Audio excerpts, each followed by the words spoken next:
kenapa sih kalian menyembah Nabi Muhammad? Oh, kami memang bukan menyembah Nabi Muhammadnya gitu. Kami tetap pada Allahnya. Nabi Muhammad itu hanya utusan gitu kan. Sama seperti Nabi Isa gitu kan, yang kalian anggap Yesus. Oh, di situ saya masih pertentangan tuh.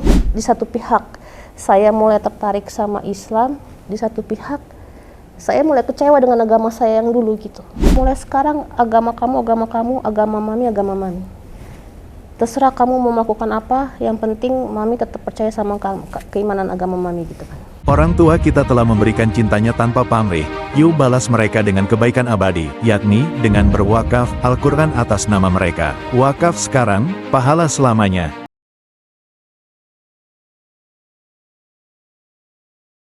Bismillahirrahmanirrahim. Assalamualaikum warahmatullahi wabarakatuh. Alhamdulillah, salatu wassalamu ala rasulillah, mabad. Masya Allah, kembali lagi kita bertemu dalam dunia maya tentunya. Dan pada kesempatan kali ini kita berjumpa salah seorang mu'alaf muslimah, yang beliau nanti ini akan menceritakan sebuah kisah yang menarik. Tentunya kisah hijrahnya beliau ini ke Islam itu seperti apa. Tentunya teman-teman patut simak dan cermat ya, karena ini tentunya pasti ada motivasi yang patut kita ambil.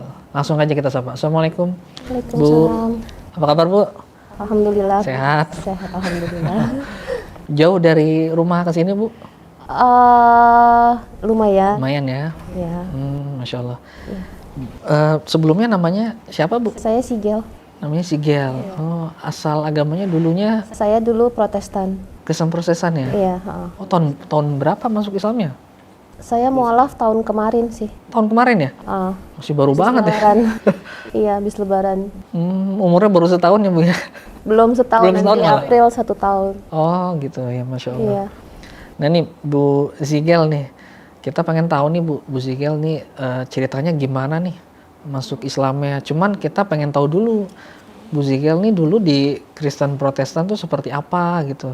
Apa menjadi seorang anak Kristen yang rajin beribadah, ikut pelayanan ini itu gitu. Kita pengen tahu backgroundnya dulu nih Bu. Gimana dulu?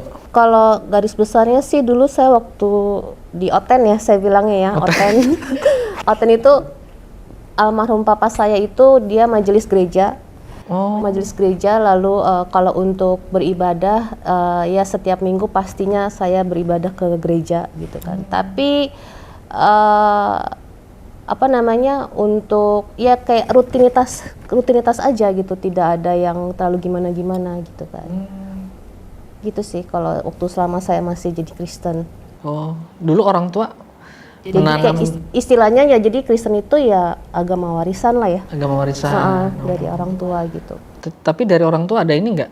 Ada upaya untuk menanamkan nilai-nilai agamanya tuh strike banget atau bebas gitu? Bebas sih, cuman karena ada beberapa dari keluarga mama saya juga ada campuran juga, jadi lebih demokratis saja sih.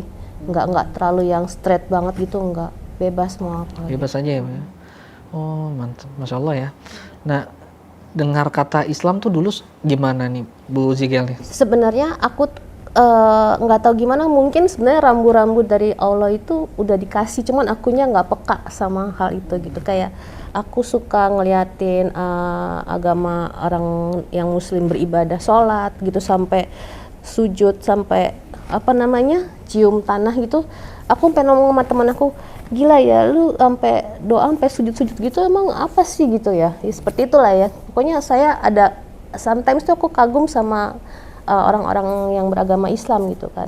Sementara kami tuh dulu tuh waktu di gereja itu, ke gereja ya palingnya seperti itu aja, ke gereja lalu nyanyi, beribadah apa. Udah, jadi kayak semacam rutinitas biasa aja. Pulang nanti dari gereja ada yang ke mall, ada yang kemana gitu kan. Cuman kalian itu dulu tuh, maksudnya yang dulu ya, pikiran saya dulu tuh satu hari bisa beribadah 5 kali dalam sehari itu menjamin kalian masuk surga. Dulu seperti itu sih pikiran saya. Dan apalagi ya mungkin karena ada doktrin dari gereja juga ya seperti itu kan, gimana ya agama Islam tuh seperti apa gitu.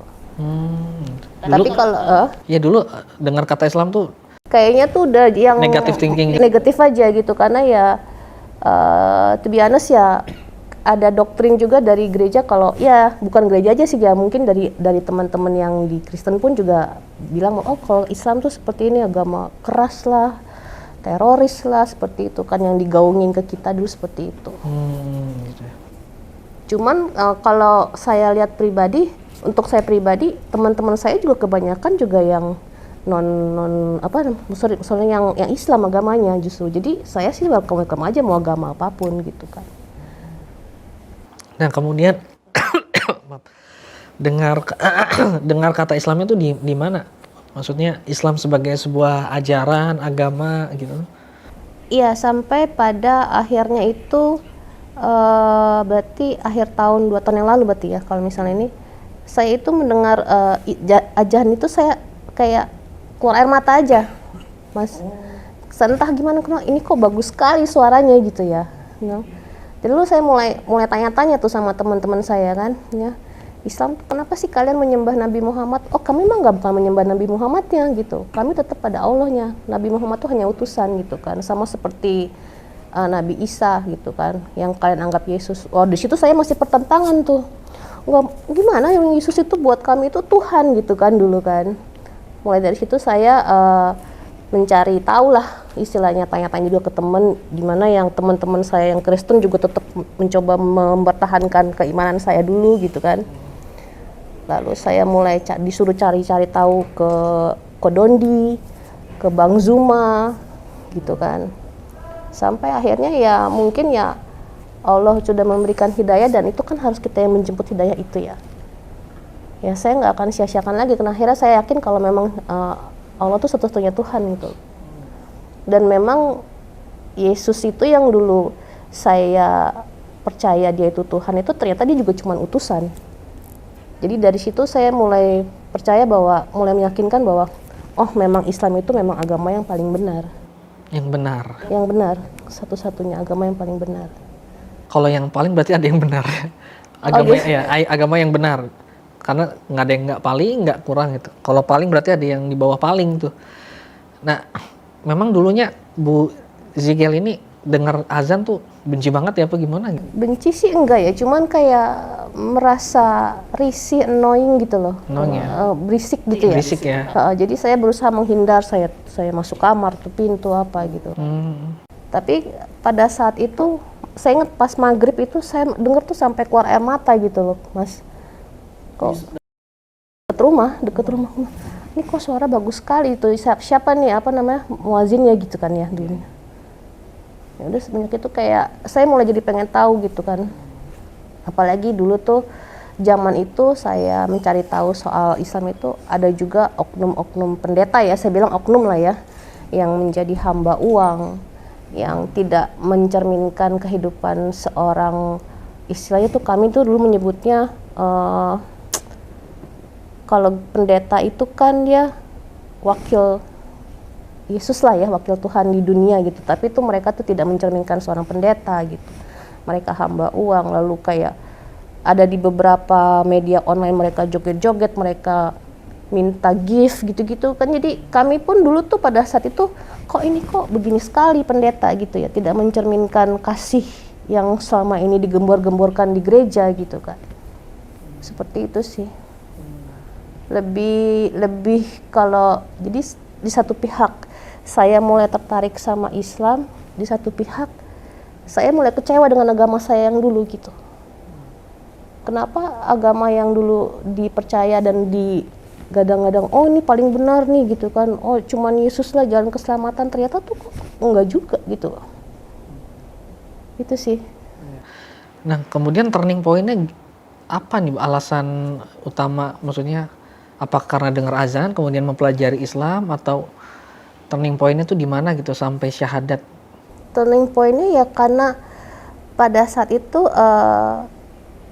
saya konsul sama Bang Zuma. Bang Zuma waktu itu bilang dan timnya gitu, teman-teman mereka memberi saran, kalau kamu sudah meyakinkan bahwa Islam itu agama yang benar dan hanya Allah satu-satunya Allah gitu ya. Yang namanya umur kita nggak ada yang tahu gitu. Yang penting kamu cukup istilahnya tuh kayak mengikrarkan dan meyakinkan bahwa memang dengan kalimat syahadat itu ya. Karena itu ya jadi nanti pada saat kamu meninggal pun juga kamu juga meninggal dalam Islam gitu, enggak setengah-setengah di Islam, enggak di Kristen enggak gitu kan. Apa yang kamu takutkan gitu kan. Saya sempat ragu karena saya sempat 2 bulan itu saya tidak memberitahu ke keluarga kalau saya sudah mualaf.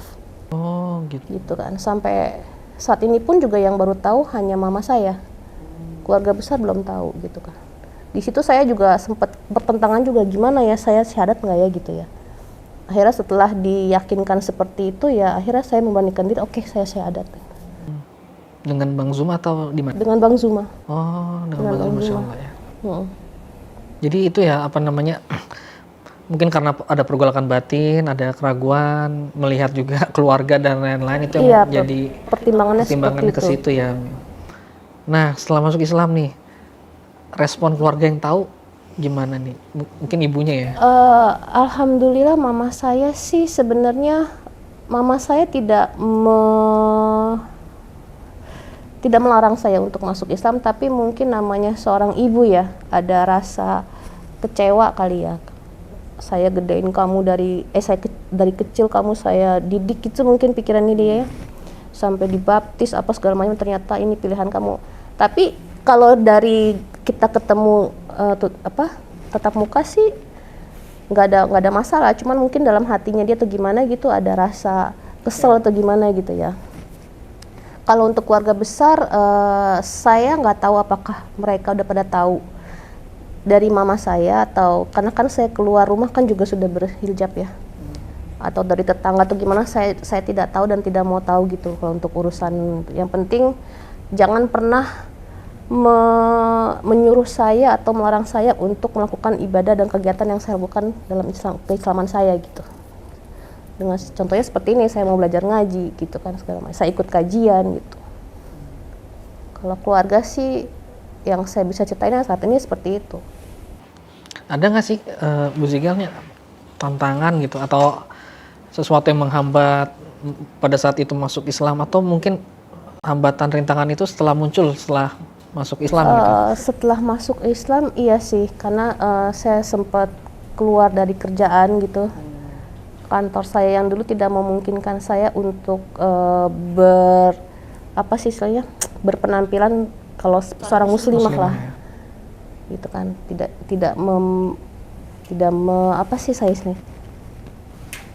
pokoknya saya tidak bisa menjalankan sebagai seorang muslimah kalau tetap mempertahankan di kantor itu gitu. Nggak bisa memakai atribut muslimah gitu ya? Iya.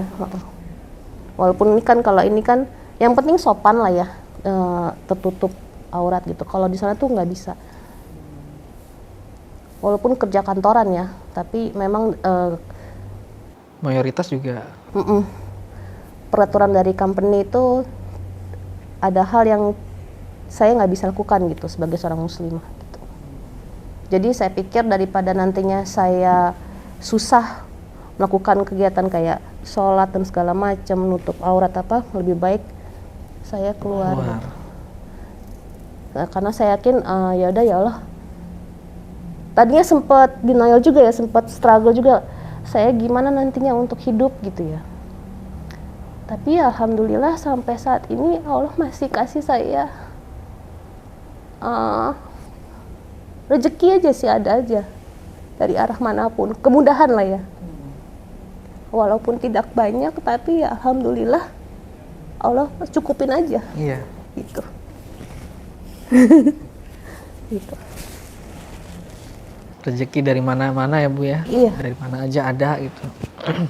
Walaupun tidak sebanyak yang dulu ya. Kalau dulu kan saya dapat bulanan gaji gitu. Kalau sekarang justru baru kali ini di titik saat ini saya merasa di saat ketidakpunyaan saya tuh happy gitu loh. Tenang gitu ya.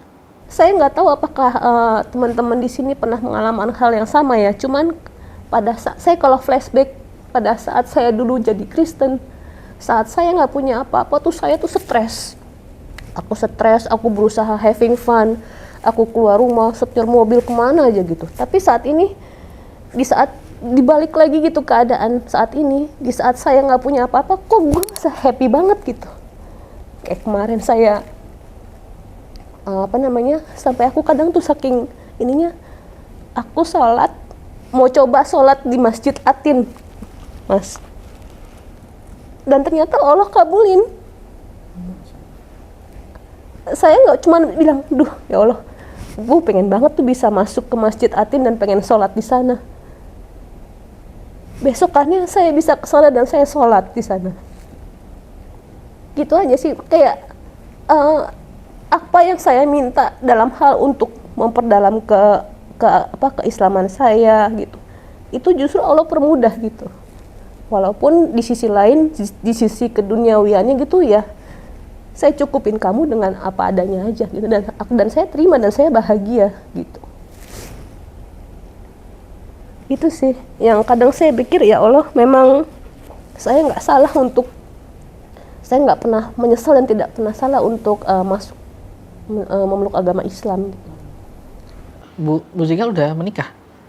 Sudah menikah dan sudah pisah. Udah punya, ada anak? Enggak. Oh, Masya Allah.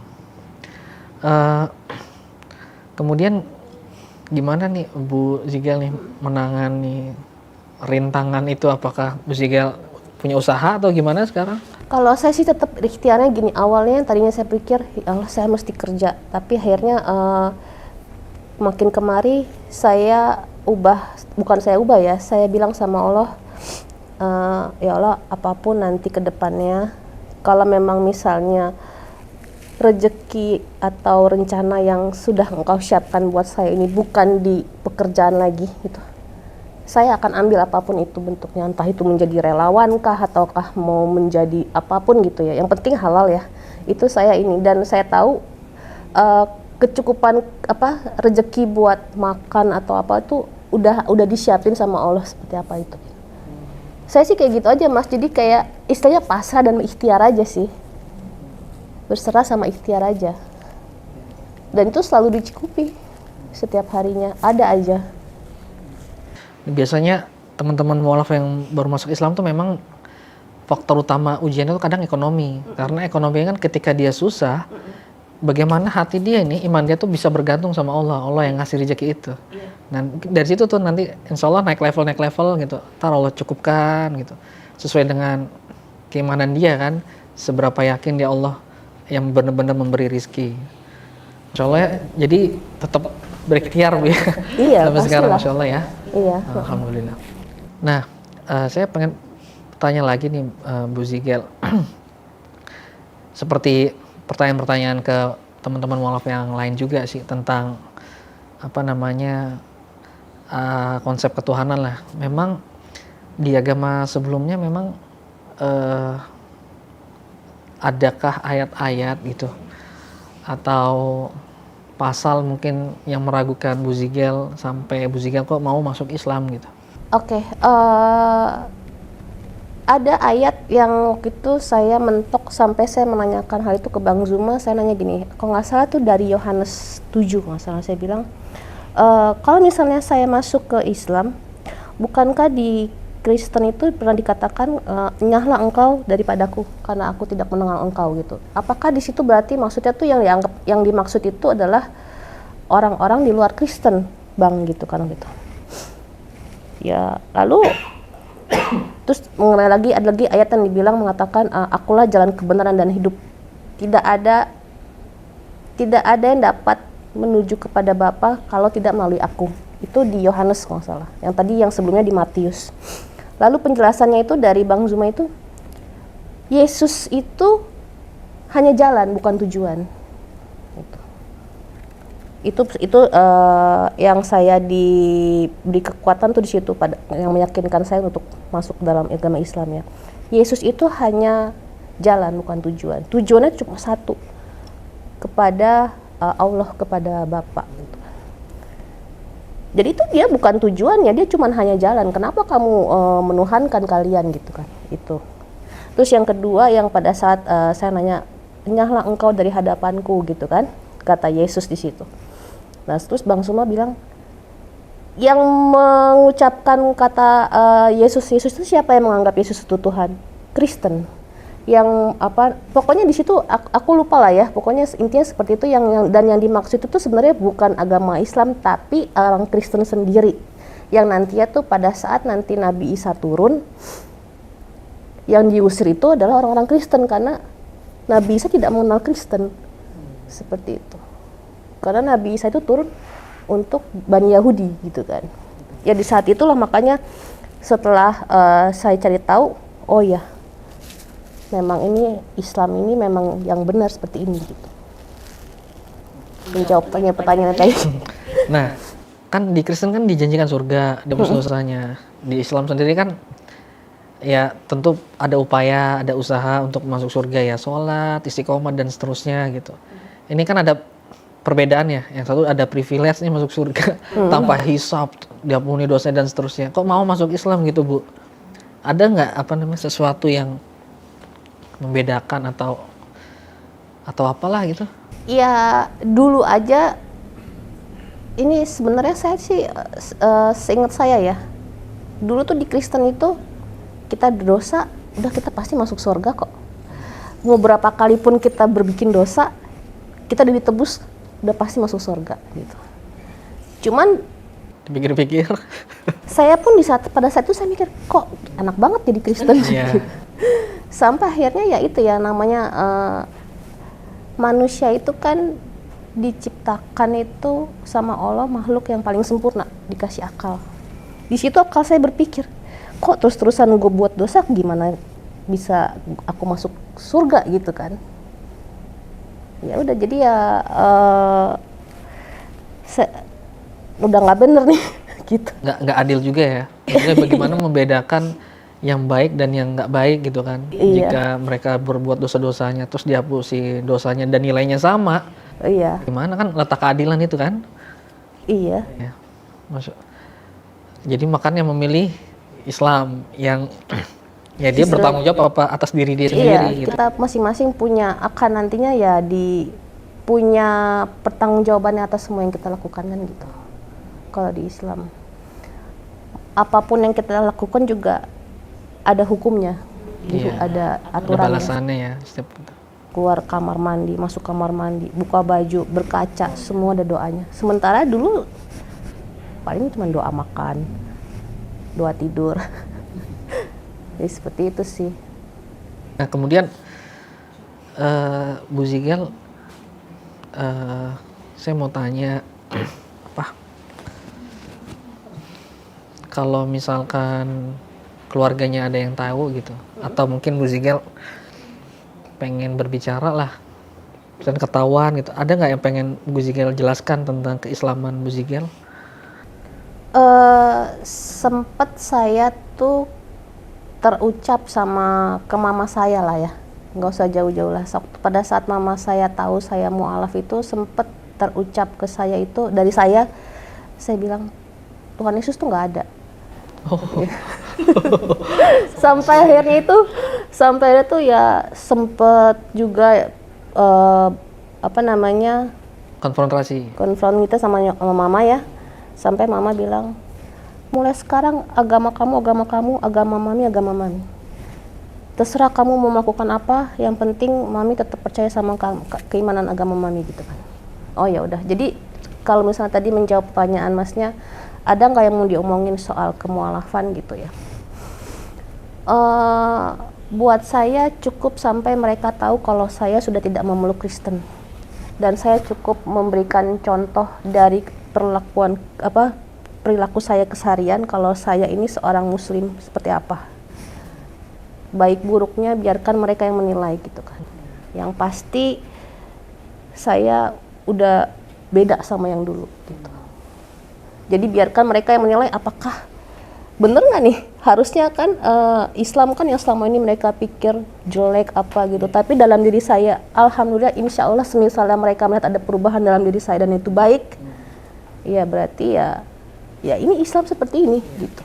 Dan biasanya mereka itu menerima akhirnya nih, keluarga yang oten yang Bu Zigel bilang nih, mereka menerima karena melihat perubahan yang baik gitu. biasanya gitu, bahkan yang punya orang tua non muslim akhirnya taat, jadi rajin berbakti dan seterusnya gitu. Jadi malah stigma negatif tentang Islam malah berubah pada saat itu. Banyak yang seperti itu tuh. Iya itu, dan kemarin itu ini saya sedikit sharing. Akhir tahun kemarin itu saya baru dengar kabar dari teman saya, mama saya kan sering cerita sama teman saya. Nyokap lu bilang katanya udah berubah gitu. Oh gitu, Masya Allah. Berubah gimana? Iya katanya lu lebih diem sekarang, kagak emosian. Oh. Keluar rumah juga pamit, juga cium tangan. Aku bilang, ya memang itu kan memang diharuskan Ya, sebenarnya. memuliakan orang tua ya, Masya Allah. Walaupun non muslim lah, Masya Allah Islam. Nah, perasaannya gimana nih Bu Zigel nih? Sekarang udah menjalani hampir setahun Islam. Perasaannya saya lebih happy, saya lebih bahagia, saya lebih tenang, saya lebih tenang sih. Lebih tenang ya. Lebih damai lah ya. Dan saya benar-benar saya happy punya circle, punya sahabat, punya saudara yang baru, yang istilahnya sesama muslim itu indah lah gitu ya, Islam itu. Itu sih. Dan saya nggak sabar pengen rasain 6 bulan Ramadan nih. Oh iya. Lebaran pertama saya. Iya, Ramadan pertama. Jangan sampai bolong-bolong ya Bu ya. Insya Allah bukan sih. Jangan sampai lah. Karena ketika puasa tuh letak kebahagiaannya tuh ketika berbuka tuh. Ketika berbuka, minum, makan dan seterusnya itu Masya Allah itu karena janji Nabi ya. Karena kebahagiaan ketika orang berpuasa adalah berbuka. Masya Allah ya. Semoga lancar nih. Teman-teman kita doain nih teman-teman. Udah belajar dari puasa Senin Kamis sih. Iya, mudah-mudahan gitu. Mudah-mudahan lancar, nggak bolong.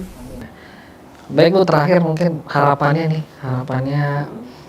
Bu Zigel maunya seperti apa? Apakah punya target buat pribadi atau mungkin punya harapan keluarga? Insya Allah nanti pengen berdoa masuk Islam semua misalkan, Masya Allah.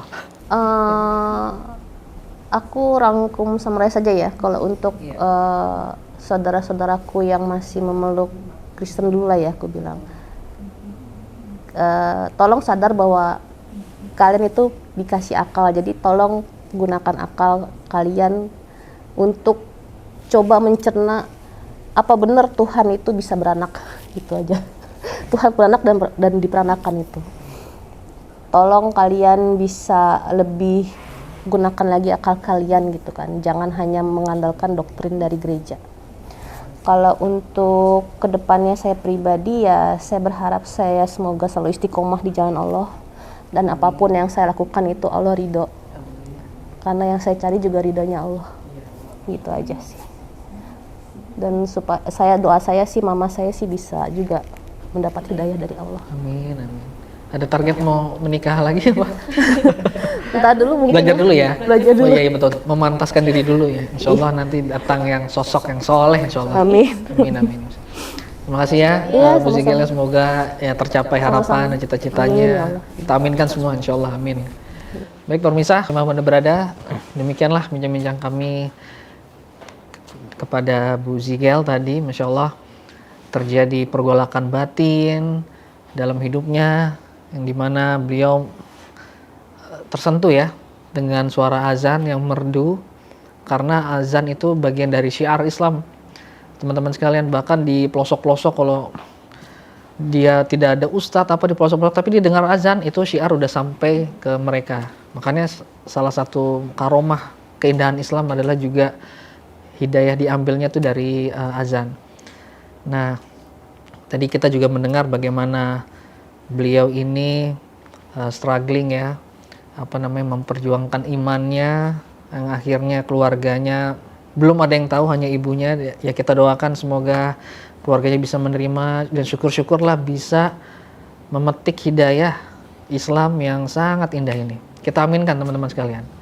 Baik sahabat wakaf, demikianlah bincang-bincang kami, dan jangan lupa like, subscribe, komen, dan jangan lupa aktifkan lonceng notifikasinya agar sahabat sekalian bisa mengupdate info terbaru. Kami mohon maaf dan undur diri. Wassalamualaikum warahmatullahi wabarakatuh. Orang tua kita telah memberikan cintanya tanpa pamrih, yuk balas mereka dengan kebaikan abadi, yakni dengan berwakaf Al-Quran atas nama mereka. Wakaf sekarang, pahala selamanya.